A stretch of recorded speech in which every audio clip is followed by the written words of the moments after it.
Si me acompañas, hoy vamos a estudiar el capítulo 4 de Primera de Pedro. Vamos a estudiar del versículo 1 al versículo 11. ¿Les parece bien si leemos toda la porción y después vamos desglosando poco a poco lo que el Señor nos quiere enseñar esta tarde? Si no traes Biblia, puedes levantar tu mano y te prestarán una el día de hoy.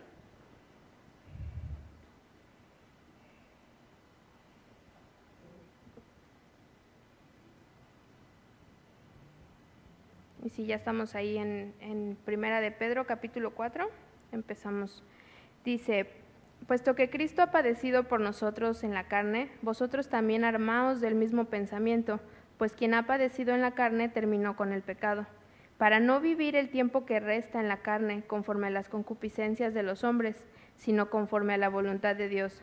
Baste ya el tiempo pasado para haber hecho lo que agrada a los gentiles, andando en lascivias, concupiscencias, embriagueces, orgías, disipación y abominables idolatrías. A estos les parece cosa extraña que vosotros no corráis con ellos en el mismo desenfreno de disolución y os ultrajan, pero ellos darán cuenta al que está preparado para juzgar a los vivos y a los muertos, porque por esto también ha sido predicado el evangelio a los muertos, para que sean juzgados en carne según los hombres, pero vivan en espíritu según Dios. Mas el fin de todas las cosas se acerca. Sed pues sobrios y velad en oración, y ante todo tener entre vosotros ferviente amor, porque el amor cubrirá multitud de pecados. Hospedaos los unos a los otros sin murmuraciones, cada uno según el don que ha recibido. Ministrelo a los otros como buenos administradores de la multiforme gracia de Dios. Si alguno habla, hable conforme a las palabras de Dios. Si alguno ministra, ministre conforme al poder que Dios da, para que en todo sea Dios glorificado por Jesucristo, a quien pertenecen la gloria y el imperio por los siglos de los siglos. Amén. Y pues Pedro nos dice, ¿no? Empieza este capítulo 4, puesto que Cristo ha padecido por nosotros.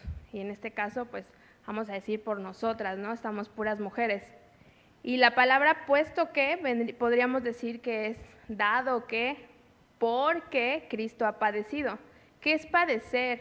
Padecer es sufrir, y el diccionario bíblico nos dice que es experimentar una sensación, por lo general, pues dolorosa. Y nos dice que padeció, o sea, sufrió por ti y por mí, dice, por nosotros.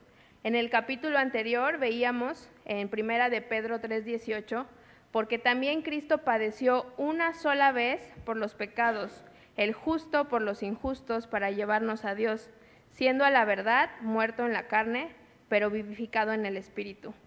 ¿Para qué padeció Dios? ¿Cuál fue su propósito? Ese versículo ahí nos dice muy claro: para llevarnos a Dios, para salvarnos.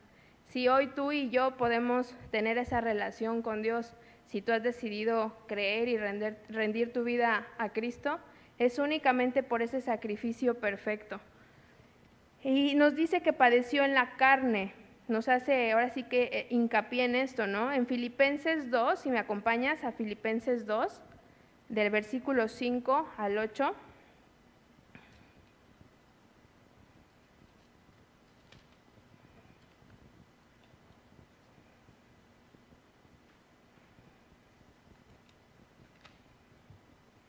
Dice: haya pues en vosotros este sentir que hubo también en Cristo, el cual, siendo en forma de Dios, no estimó el ser igual a Dios como cosa que aferrarse, sino que se despojó a sí mismo, tomando forma de siervo, hecho semejante a los hombres, y estando en la condición de hombre, se humilló a sí mismo, haciéndose obediente hasta la muerte y muerte de cruz.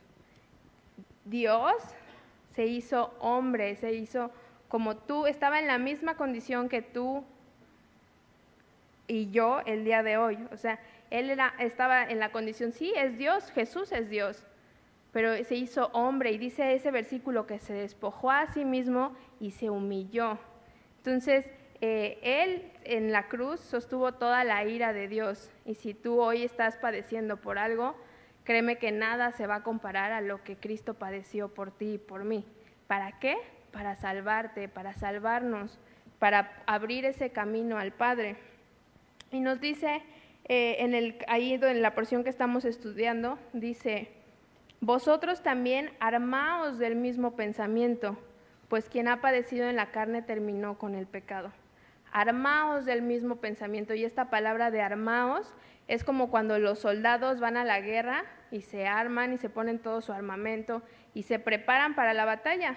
Un cristiano finalmente también es un soldado, ¿no? Y como cuando estudiábamos Efesios veíamos, ¿no?, que hay una batalla que está ocurriendo, es una batalla espiritual. Y nos dice, armaos del mismo pensamiento. En Efesios 6 les decía en el versículo 11, yo se los leo, versículo 11 y 13 dice, vestíos de toda la armadura de Dios para que podáis estar firmes contra las acechanzas del diablo. El 13 dice, por tanto, tomad toda la armadura de Dios para que podáis resistir en el día malo y habiendo acabado todo esto, estar firmes. ¿Para qué? Para resistir, para estar firmes. Nos dice, armaos del mismo pensamiento. ¿Qué pensamiento? Veíamos en Filipenses 2, 5 y 8. Morir a ti, morir a mí, despojarme, humillarme, seguir el ejemplo de Cristo. Él siendo Dios, imagínate, Él siendo Dios se despojó y se humilló. ¿Cuánto más tú y yo? Ese es el primero, o sea, ¿qué pensamiento? El morir a mí, el despojarme. Segundo, el sacrificio de Cristo es suficiente, Cristo es suficiente. No hay nada que tú y yo podamos hacer, no hay absolutamente nada más que podamos hacer. ¿Recuerdan cuáles fueron las últimas palabras de Cristo en la cruz? Consumado es. Ya todo está hecho, no hay nada que tú puedas hacer. Lo único es creer en ese sacrificio perfecto. Jesús es suficiente. Y cuando tú y yo creemos que hay algo más que agregarle, hay algo más que tengo que hacer, sí, pero cuando creemos que hay algo más y no creemos en ese sacrificio perfecto, realmente estamos tirando a la basura ese sacrificio. Entonces, Jesús es suficiente. Armaos del mismo pensamiento, morir a mí mismo, humillarme a mí misma. Y Cristo es suficiente. Él padeció, dice, una sola vez. ¿Para qué? Para llevarnos a Dios. Y también dice al final del versículo 1, pues quien ha padecido en la carne terminó con el pecado. Él ya terminó con el pecado. Si tú has creído en Jesús, Él ya te hizo libre de la atadura del pecado. Ya el pecado, no estoy diciendo que ya eres perfecta o que somos perfectas y que nunca más vas a seguir, pero ya el pecado no te controla. Ya no es algo que te controle, tú ya puedes decidir. Dios ya te hizo libre de eso y repito, o sea, no es algo que nos merezcamos o por algo que tú puedas hacer o yo pueda hacer, simplemente es por ese sacrificio perfecto. Jesús, recuerda, es suficiente. Y para las que han tomado el discipulado 2, ¿se acuerdan de Gálatas 2:20? Con Cristo estoy juntamente crucificado. ¿Y qué? Y ya no vivo yo, mas Cristo vive en mí.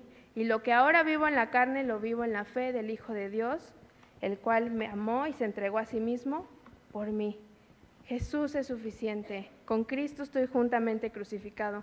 Y si tú aún no tomas ningún discipulado, yo te animo a que la próxima vez que se abran te puedas inscribir, pero que hoy puedas empezar a memorizarte este versículo, y no solo para guardarlo en tu mente, sino para vivirlo. Con Cristo estoy juntamente crucificado. Y créeme, yo estoy segura que a muchas, y en lo particular cuando estás en una prueba y todo es ya no vivo yo, mas Cristo vive en mí. Jesús es suficiente. Gálatas 2:20. Y continuando ahí en la porción que estamos estudiando, Primera de Pedro en el versículo 3, dice, basta ya el tiempo pasado para haber hecho lo que agrada a los gentiles, andando en lascivias, concupiscencias, embriagueces, orgías, disipación y abominables idolatrías. Dice Pedro, basta ya. Pedro sabía que ya hemos pasado bastante tiempo viviendo en las cosas de este mundo. Y ahora somos llamados a vivir como hijas de Dios, a vivir como cristianas. Tristemente, muchas veces en nuestro corazón está el pensar o anhelar el tiempo atrás. Cuando Cristo ya te salvó, te limpió y te sacó de ahí, muchas veces queremos voltear la mirada y regresar, o anhelamos o añoramos, ¿no? Y a mí en alguna ocasión he platicado con algunas personas, ya tiene tiempo, y no sé, viendo la situación de hoy del país y todo, de repente mi expresión fue así de que Cristo venga ya, ¿no? O sea, anhelamos su regreso. Y es bien triste ver cómo cristianos, creyentes dicen, no, espérate, yo quiero ver que mi hijo se case, que crezca, que tenga hijos, o amigas, no, yo me quiero casar. O sea, ¿realmente crees que en este lado de la eternidad vamos a tener algo mayor que estando cara a cara con Cristo? O sea, anhelar ya, o sea, que Cristo venga, y no porque esté mal tener una familia, no porque esté mal que te cases, pero no hay nada mayor que Cristo, no hay nada, ni tu familia, ni tu matrimonio, nada te va a llenar más que Jesús. Es el único que nos puede llenar, ¿no? Y no sé si recuerdas la historia de la esposa de Lot en Génesis 19. Básicamente en esta historia vemos y estudiamos cómo Dios iba a destruir a la ciudad de Sodoma y Gomorra, ¿no? Y manda a 2 de sus ángeles. Pues Dios tuvo misericordia de Lot y de su familia. Entonces cuando llegan y hablan con Lot, le ¿sabes qué? Le enseñan el plan de Dios, ¿no? Le dice, va a ser destruida esta ciudad, o sea, si tienes más familia, agarra a tu familia y ve, ¿no? Vete. Entonces Lot va con las parejas de sus hijas y ellos dicen, o sea, este cuate está loco, ¿no? O sea, ¿cómo crees? O sea, no. Y le dicen los ángeles, o sea, tú agarra a tu esposa, a tus hijas y vete, ¿no? Y en el capítulo 19, versículo 16 dice, y deteniéndose él, los varones asieron de su mano y de la mano de su mujer. Esto me encanta, o sea, sí, luego es Dios, ¿no? De la manita, así, a ver, ¿no entiendes o no? A ver, vámonos, de la manita, ¿no? Y de las manos de sus 2 hijas, según la misericordia de Jehová para con él, y lo sacaron y lo pusieron fuera de la ciudad. Versículo 17, y cuando los hubieron llevado fuera, dijeron, escapa por tu vida, no mires tras ti, ni pares en toda esta llanura. Escapa al monte, no sea que perezcas. En el versículo 26 dice, entonces la mujer de Lot miró atrás, a espaldas de él, y se volvió estatua de sal. Finalmente ella volteó atrás, la atracción, o sea, a lo mejor, no sé, mi familia, todo, no sé, o sea, pero miró atrás, añoró el pasado, cuando finalmente Jesús los había sacado de ahí, ¿no? Los llevó a otro lugar y fue muy clara en la instrucción, ¿no? O sea, no, huyan por su vida y no miren atrás. Y en esta parte, ¿no? En donde Pedro nos dice, baste ya el tiempo pasado para haber hecho todo lo que en cuanto a este mundo se refiere, basta ya, no mires atrás. Y un ejemplo, no sé, podría ser a lo mejor como si tú y yo el día de hoy decidiéramos adoptar a un niño de la calle. Tú vas y lo adoptas, entonces lo llevas a tu casa, lo bañas, lo limpias, van pasando los días, pues lo vas pues educando, no lo sé, lo vas moldeando, enseñando de acuerdo a tus valores, de acuerdo a lo que Dios nos dice. Y de pronto pasa algún tiempo y el niño te dice, ¿sabes qué? Pues quiero regresar a donde vivía, a la calle, ¿no? Así como, ¿qué? O sea, ¿es en serio? En la calle te morías de hambre, no tenías dónde dormir, no tenías dónde bañarte, no lo sé, o sea, todo lo que sufriste o pasaste y quieres regresar ahí. Y tristemente a veces tú y yo así estamos, queriendo o anhelamos o, ay, es que ya extraño a mis amigas y que, no lo sé, o sea, añorando o mirando hacia atrás, ¿no? Y así como es tan absurdo que el ejemplo que les acabo de dar del niño que dices, ¿es en serio que quieres regresar a la calle, que quieres regresar a llenarte de lodo, a ensuciarte? A veces, o sea, así de absurdo es cuando nosotras anhelamos o añoramos de donde Dios ya nos sacó. Recuerda, o sea, Él ya te hizo, si tú has creído en Jesús, Él ya te hizo libre del pecado. Ya no eres más esclava del pecado. Y 2 Corintios 5:17 dice, de modo que si alguno está en Cristo, nueva criatura es. Las cosas viejas pasaron, he aquí, todas son hechas nuevas. Ya, eres una nueva criatura si tú has creído en Jesús. Las cosas viejas han pasado, déjalo atrás y prosigue a la meta. Fija tu mirada en Cristo. Continuando ahí en Primera de Pedro 4, versículo 4, dice: a estos les parece cosa extraña que vosotros no corráis con ellos en el mismo desenfreno de disolución y os ultrajan, pero ellos darán cuenta al que está preparado para juzgar a los vivos y a los muertos. A estos les parece cosa extraña. ¿Te suena parecido? ¿A quién se refiere? A la gente del mundo, a la gente que no conoce de Cristo. ¿Te suena esto? Quizá, no sé, tu familia se ha alejado a partir de que tú decidiste rendir tu vida a Jesús.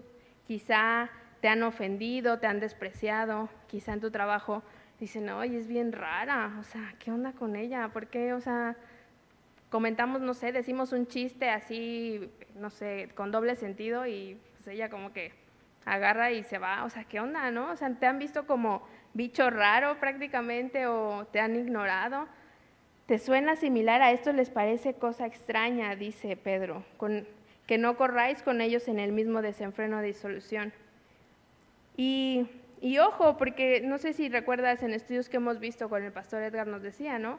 Si tú no estás incomodando a la gente de tu alrededor, quizá es tiempo de que examinemos, ¿no? Que le pidamos a Dios: examina, Señor, mi corazón, porque a lo mejor estoy siendo parte de, ¿no? Por el simple hecho de, no sé, de sentirme parte del grupo de mi trabajo, o no lo sé, de mi familia, que no me rechacen. A lo mejor cedemos a ciertas cosas que en la palabra de Dios nos dicen que no, ¿no? O sea, Dios nos enseña. Entonces, pues sería también un buen tiempo para que le pidamos a Dios: Señor, pues examina mi corazón, ¿no? Y ve si hay en mí camino de perversión. Si me acompañas ahí mismo, pero en Primera de Pedro, capítulo 3, versículo 17, veíamos y nos enseñaba el Señor, dice: porque mejor es que padezcáis haciendo el bien, si la voluntad de Dios así lo quiere, que haciendo el mal. Es mejor que tú y yo padezcamos esos insultos, es que nuestra familia nos ignore, a lo mejor en el trabajo que nos hagan a un lado. Es mejor que padezcamos haciendo el bien, que realmente padezcamos haciendo el mal, ¿no? Ahí eso nos enseñaban en el capítulo 3. Y en Primera de Juan 2:15, también si me acompañas ahí, vamos a leer del versículo 15 al 17.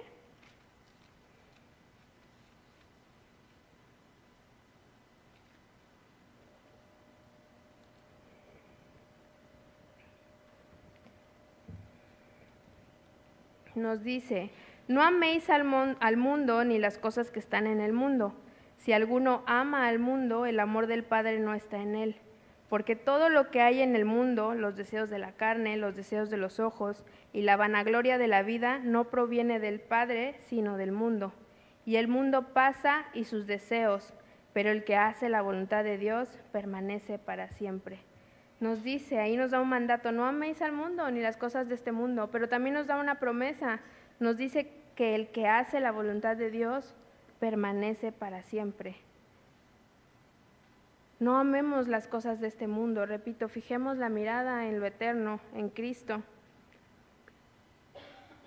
Y nos dice, ¿no? Pero ellos darán cuenta al que está preparado para juzgar a los vivos y a los muertos, porque por esto también ha sido predicado el evangelio a los muertos, para que sean juzgados en carne según los hombres, pero vivan en espíritu según Dios.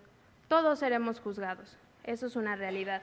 Todos seremos juzgados. La diferencia es que si tú has creído a Jesús, Él es tu abogado, Él es tu defensor. Y Él es el que te justifica, repito, no por lo que tú hagas o no hagas, sino por ese sacrificio perfecto. ¿No? En Primera de Juan 2:1 y en Proverbios, ¿se acuerdan? 3, 5 y 6, que nos dice: fíate de Jehová de todo tu corazón y no te apoyes en tu propia prudencia. Reconócelo en todos tus caminos y Él enderezará tus veredas. Reconócelo en todos tus caminos y Él te guiará por sendas de justicia. Yo creo que no hay mejor abogado que Jesucristo, ¿no? Versículo 7 dice: mas el fin de todas las cosas se acerca. Sed pues sobrios y velad en oración. Pedro sabía que el fin de todo se acercaba, y hace cuánto tiempo que escribió esta carta. Entonces, ¿cuánto más tú y yo hoy debemos de pensar y tener esa esperanza que el día de hoy puede ser el día que Cristo regrese? Si en verdad creemos que estamos viviendo en los últimos tiempos, creo que nuestra vida sería diferente.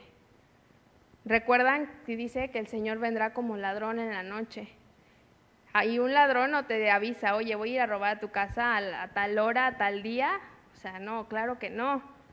Entonces, finalmente tenemos que todos los días tener esta esperanza y nuestra mirada en Cristo, ¿no? Sabiendo que Él en cualquier momento va a regresar y nos dice que seamos sobrios y velemos en oración. Entonces, en Primera de Juan 3, si me acompañas ahí, Primera de Juan 3, versículo 1 al 3.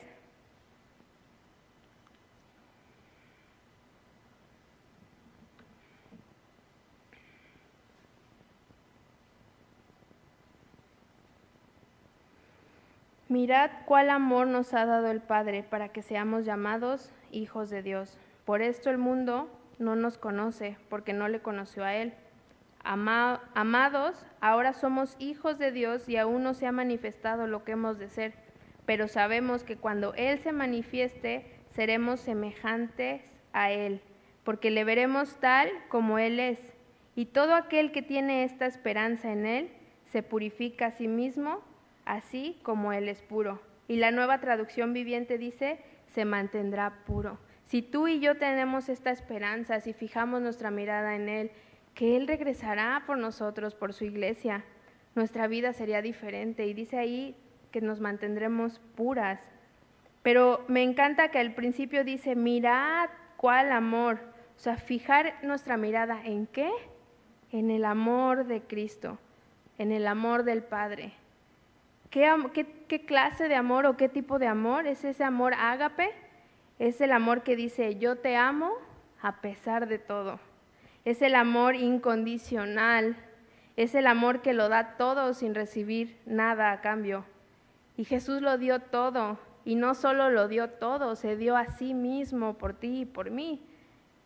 Y en el versículo 3 ahí dice, ¿no? Y todo aquel que tiene esta esperanza en Él se purifica.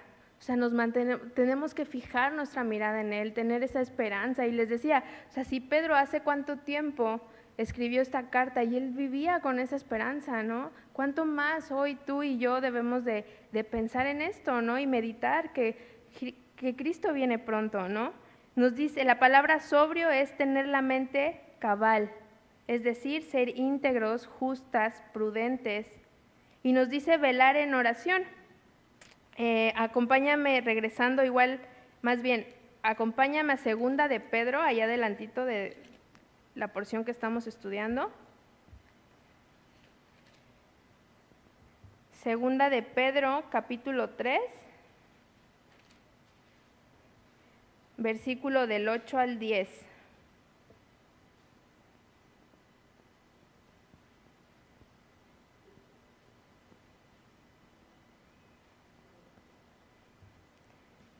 El Señor no retarda su promesa, según algunos la tienen por tardanza, sino que es paciente para con nosotros, no queriendo que ninguno perezca, sino que todos procedan al arrepentimiento. O sea, no es que el Señor retarde su promesa o no cumpla sus promesas. Ahí dice que es paciente para con nosotros. ¿Para qué? Para que ninguno perezca. Para que todas vengamos al arrepentimiento. Entonces no es que, cuando Pedro escribió, o sea, pues, ¿qué onda, no? O sea, que Jesús no cumple sus promesas. No, claro que Jesús cumple todas y cada una de sus promesas. Y nos dice, ¿no? Que el Señor no retarda su venida. Creo que leí mal la porción. Dice, del 8 al 10, mas, oh amados, no ignores esto, que para con el Señor un día es como 1000 años y 1000 años como un día. El Señor no retarda su promesa, según algunos la tienen por tardanza, sino que es paciente para con nosotros, no queriendo que ninguno perezca, sino que todos procedan al arrepentimiento. Pero el día del Señor vendrá como ladrón en la noche, en el cual los cielos pasarán con gran estruendo y los elementos ardiendo serían deshechos, y la tierra y las obras que en ella hay serán quemadas. Cuánta paciencia nos tiene el Señor, de verdad. Y nos dice velar en oración, y no solamente es, o sea, sí es velar por ti, teniendo nuestros corazones y nuestras mentes estando preparadas para su regreso, pero también es velar por los demás, por este mundo. Ahí dice que Él es paciente para con nosotros y que quiere que ninguna de nosotras perezca, que ningún familiar tuyo, que ninguna persona a tu alrededor que no crea en Cristo perezca. Entonces tú y yo tenemos que velar y estar atentas. Si alguien hoy te dijera, ¿sabes qué? Cuida esto, y es así de mucho valor, y se va, o sea, es cuidarlo, ¿no? Todo el tiempo. No sabes cuándo va a regresar y te lo va a pedir, y que tú le tienes que entregar cuentas sobre lo que te está dejando, ¿no?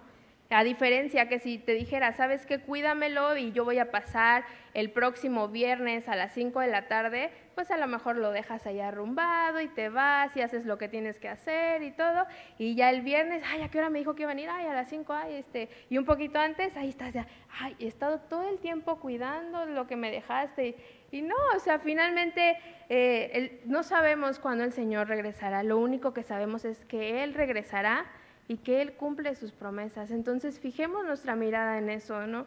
En Él, en que Él vendrá por nosotras, y velemos en oración, te repito, no únicamente tú, sino por tu familia, por toda la gente que te rodea. Y ahora, mientras estábamos en la semana de oración, orábamos, no sé si se acuerdan, que podamos ser sensibles a todas las personas que aún no han rendido su vida en Cristo, que podamos estar atentas a cuando Dios nos da esa oportunidad de poder compartir el Evangelio.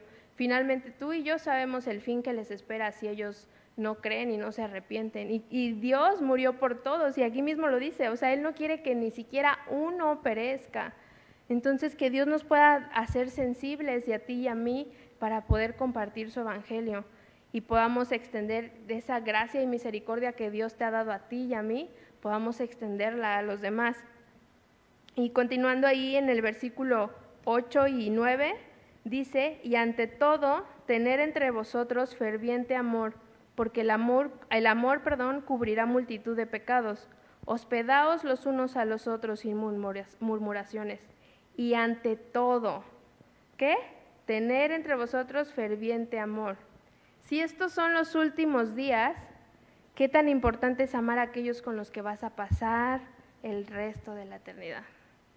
Ante todo, o sea, todo lo demás, pero sobre todo tener ferviente amor. ¿Y qué nos dice ahí? Y que también vemos en Proverbios 10:12, dice que el amor cubrirá todas las faltas. ¿Y sabes qué? Esto incluye tus pecados y los pecados de las demás o de los demás. También los pecados que han cometido en contra tuya, también Dios los pagó, los cubrió. El amor cubrirá todas las faltas, ¿no? Y si el amor abunda en nosotros, cualquier ofensa, ya sea la más pequeña o la más grande, la pasaremos por alto. Imagínate, en 2 de Corintios 5, del 14 al 15, nos dice que el amor de Cristo nos constriñe, nos controla a ti y a mí.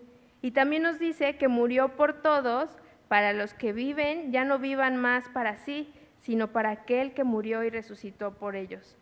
Y me encantó un ejemplo que nos dio Drew en algún momento, y nos decía, ¿no? O sea, si yo el día de hoy te vendo mi reloj, tú me lo vas a pagar, ¿no? Me lo pagas y ahora es tuyo. Y si el día de mañana o pasan los días, yo llego a ir a tu casa y veo el reloj y digo, ay, este reloj es mío, lo agarro y me lo llevo, ¿qué estaría yo haciendo? ¿O cómo me llamarías? Estaría finalmente, pues, robando, ¿no? ¿Por qué? Porque ya no me pertenece, porque tú lo pagaste, porque ahora es tuyo, ya no es mío. Y finalmente, ¿sabes qué? Cristo pagó por tu vida, con su sangre. Entonces, ¿qué? Ya no te perteneces a ti. Dice, murió por todos para que los que viven ya no vivan para sí, sino para aquel que murió y resucitó por ellos. Y volvemos a Gálatas 2:20, ya no vivo yo, mas Cristo vive en mí. Y el amor bíblico siempre está relacionado con darse a sí mismo. ¿Se acuerdan lo que nos enseñaba Drew? Muere a ti mismo, niégate a ti mismo. Muere a ti mismo y niégate a ti mismo. Finalmente Jesús nos dice, ¿no? Toma tu cruz y sígueme. El principal problema es nosotras mismas, nuestra naturaleza. Y acompáñame a 1 de Corintios,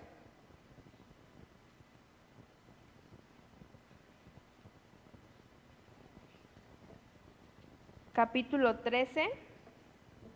Vamos a leer del versículo 1 al 7.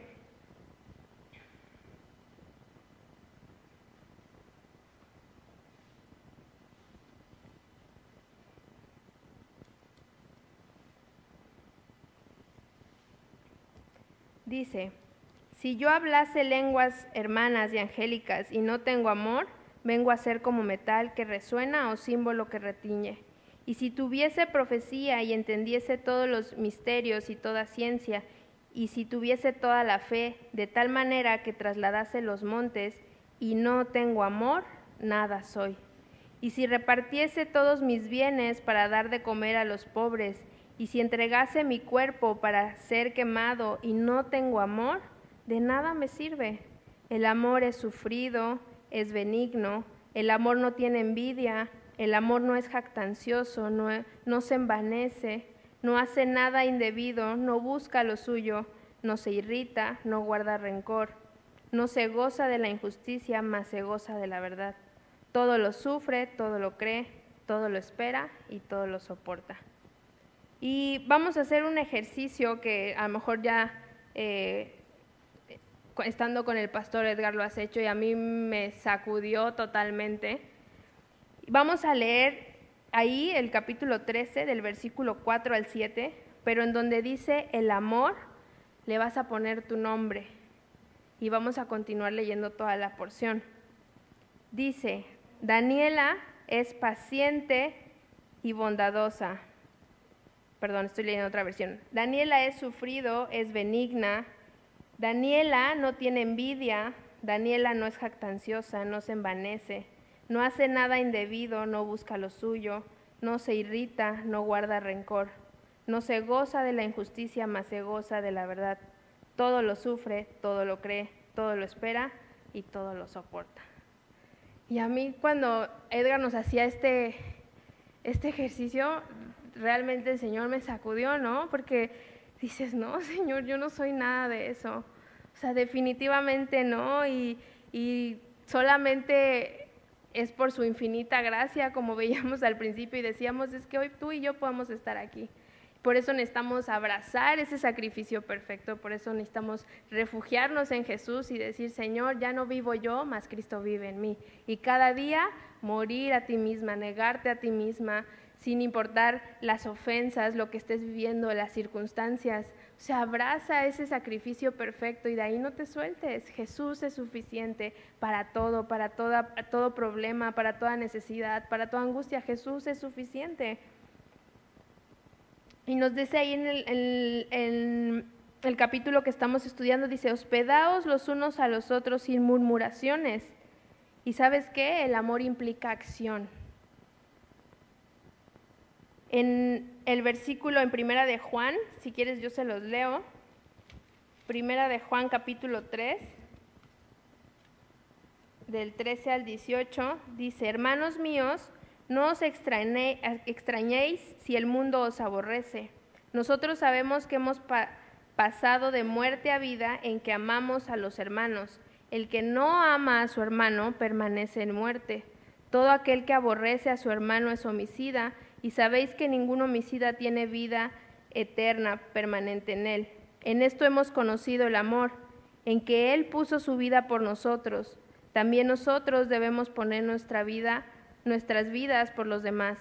Pero el que tiene bienes de este mundo y ve a su hermano tener necesidad y cierra contra él su corazón, ¿cómo mora el amor de Dios en él? Hijitos míos, no amemos de palabra ni de lengua, sino de hecho y en verdad. Y en esto conocemos que somos de la verdad y aseguramos nuestros corazones delante de Él. No lo hagamos solo de hecho ni de palabra, sino el amor implica acción, implica accionar. Y en la porción que estamos estudiando, Pedro nos dice, ¿no? Hospedaos los unos a los otros sin murmuraciones. ¿Por qué crees que dice esto, Pedro? Normalmente cuando tú hospedas a alguien, primero que nada, pues quizás es costoso, ¿no? Porque ¿qué pasa? Pues le preparas el desayuno, o el tiempo que vaya a estar y todo, y generalmente, oye, te coopero para... Y tú, no, así está bien, no te preocupes. Y le sirves, ¿no? Y sí, lo haces de corazón, pero a lo mejor no fue un día, no fueron 2 días, fue una semana, 15 días, no lo sé, y de repente ya empiezas así como que, uy, pues es que ya, ¿no? O sea, invaden tu privacidad, a lo mejor le cediste tu cuarto, tu cama, no lo sé, y que empezamos a murmurar, y murmullo es hablar en voz baja como señal de desagrado. ¿Qué nos dice aquí en esta porción? Que ante todo, ¿qué? Tengamos amor. Y acuérdense, el amor es acción. Dice, hospedaos los unos a los otros sin murmuraciones. ¿En qué consiste el amor? En que Cristo nos amó primero a nosotras. Y si Cristo nos ha amado a ti y a mí, nosotros necesitamos extender ese amor a las demás personas. Y recuerden, no es por ti, no es por lo bonita que seas, hábil, inteligente, no, nada. Es por Cristo. Recuerden, ya no vivo yo, mas Cristo vive en mí. Y regresando a la porción que estamos estudiando en el versículo 10, dice, cada uno, según el don que ha recibido, ministrelo a los otros como buenos administradores de la multiforme gracia de Dios. Si alguno habla, hable conforme a las palabras de Dios. Si alguno ministra, ministre conforme al poder que Dios da, para que en todo sea Dios glorificado por Jesucristo, a quien pertenecen la gloria y el imperio por los siglos de los siglos. Amén. El amor se demostrará por sí solo al dar a la familia de Dios lo que Dios a ti te ha dado. Y ojo, ahí dice que según el don que has recibido, ministrelo a los otros. Y después nos dice, ¿para qué? Para que Dios sea glorificado. Esto quiere decir que el don que Dios te ha dado no es para beneficio tuyo, no es para gloriarte a ti misma, sino es para ministrarlo a los demás, para servir a los demás, para, ¿se acuerdan que es edificarnos unos a otros, para que sea de edificación a los demás? Y nos dice ahí muy claro, para que en todo sea Dios glorificado por Jesucristo. Somos un cuerpo y acuérdense, cada parte es totalmente importante. Cada una de nosotras tiene un trabajo que hacer. Y si el Señor aún no te ha revelado cuál es, ahora sí, ese trabajo específico que tú tienes que hacer en esta, si la consideras tu iglesia, también ora y que el Señor te pueda revelar. Si aún no sabes el don que Dios te ha dado, la Biblia nos dice que si tú has creído en Jesús, mínimo un don tienes, Dios te ha dado un don. Si aún no lo sabes, también ora y que Dios pueda enseñarte y revelarte. Y acuérdate, no es para tu beneficio, no es para mi beneficio, no es para gloriarte a ti, no es para gloriarme a mí, es para beneficio, para edificación de los demás. ¿Y para qué? Para que Dios sea glorificado. Colosenses 3:23 dice, y todo lo que hagáis, hacedlo de corazón como para el Señor y no para los hombres. Todo lo que tú y yo hagamos, hacerlo para Él, para que en todo Él sea glorificado. Y el pastor Chuck dice lo siguiente, dice, usted no puede ser más de lo que Dios le ha permitido ser. Así que simplemente hágalo con la habilidad que Dios le dio y luego no se preocupe acerca de ello. Usted tiene que aprender a simplemente hacer lo mejor y luego encomendar el resto a Dios. Y creo que las mujeres somos muchas veces la gran mayoría perfeccionistas, ¿no? Y queremos y estamos, y lo habré hecho bien y todo, y ahí estamos, ¿no? Y el pastor Chuck siempre ha sido tan sencillo y dice, así, o sea, y así tenemos que hacer las cosas, ¿no? Todo como para el Señor, hacerlo lo mejor, sí, ¿por qué? Porque es para el Señor. Acuérdense, Él nos amó primero, es en respuesta, no es para ganarnos su favor, no es para que nos ame más, no, simplemente es en respuesta a ese sacrificio perfecto, ¿no? Entonces, hazlo lo mejor, lo que sea que Dios te haya mandado a hacer en tu casa, en tu trabajo, en tu iglesia, en donde Dios te haya puesto, haz todo como para el Señor. Y hazlo lo mejor que Dios te ha dado habilidades y talentos, y también eso es, Él te los ha dado, no son tuyos. ¿No? Hazlo todo y lo demás déjalo en manos del Señor y que el Señor sea el que sea glorificado en todo lo que hagas. que todo lo que digamos, pensemos, hablemos, todo, absolutamente todo, en donde quiera que tú estés, no solo aquí en la iglesia, no solo en tu casa, en todos los lugares donde Dios te ponga, que Él pueda ser glorificado. Y acuérdense de esto, ya no vivo yo, mas Cristo vive en mí. Gálatas 2:20. Que este sea de donde te agarres, de que Jesús sea suficiente para llenar cualquier necesidad, cualquier vacío, cualquier situación que tú el día de hoy puedas estar pasando. Y si no estás pasando por ninguna aflicción, pues Dios también te está dando esta palabra para que el día de la prueba, porque la palabra nos dice que tendremos aflicciones, para que el día de la prueba tú te agarres de las promesas de Dios, tú te agarres de su palabra, de ese sacrificio perfecto y digas, Señor, ya no vivo yo, mas tú vives en mí, y que podamos nosotras menguar para que Él crezca. Señor, te damos gracias, Padre, porque sin duda tu sacrificio es totalmente perfecto, Señor. Podemos ver lo que éramos antes, Señor, de dónde tú nos has sacado, y sabemos que tú nos viste ahí cuando estábamos totalmente muertas en nuestros delitos y pecados, Señor, y nos amaste. Gracias, Señor, por ese sacrificio perfecto. Yo te ruego y te suplico que nos ayudes a no mirar hacia atrás, a no añorar las cosas viejas, Señor, de donde tú nos has sacado, sino que podamos fijar nuestra mirada en ti, Señor, que podamos fijar nuestra mirada en lo eterno, que podamos estar conscientes que tú el día de hoy puedes venir y que podamos estar, como nos acabas de enseñar, Señor, velando, estar atentas, Señor, sobrias, estar realmente haciendo lo que a ti te agrada, Señor, pero sobre todo abrazando tu promesa, Señor, abrazando ese sacrificio perfecto. Gracias porque tú nos diste el ejemplo, Señor, y tú siendo Dios te despojaste y viniste hasta este lugar a servirnos, viniste en forma de siervo, Señor. Y gracias porque tú pagaste por el pecado de todas nosotras, Señor.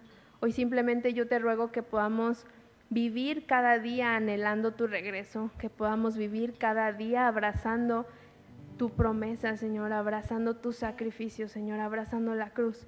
Pero también, Señor, que nos ayudes cada día a morir a nosotras mismas, Señor. Quita todo lo que no te agrada, Señor. Gracias porque a través de tu palabra es que nos instruyes, que nos corriges, que tú redarguyes y nos enseñas la condición de nuestro corazón, Señor. Gracias porque podemos ver que te necesitamos, Señor. Gracias porque sabemos que todos seremos juzgados, Señor, pero abogado tenemos y eres tú, Señor. Jesús, gracias, Padre. Ayúdanos a cada día vivir de acuerdo a tu voluntad y no a nuestra carne, Señor. Ayúdanos a menguar para que tú crezcas. Ayúdanos a negarnos a nosotras mismas, Señor, pero también ayúdanos a extender este amor y esta gracia, Señor, a las demás personas. Ayúdanos a ser sensibles a esa necesidad, Señor, a no ignorar, a no darle la vuelta quizá a esas oportunidades que tú nos permites para compartirle a las demás personas. Ayúdanos, Señor, a rendir nuestra vida a ti. Te lo ruego y te lo suplico en el precioso nombre de tu Hijo Jesús. Amén.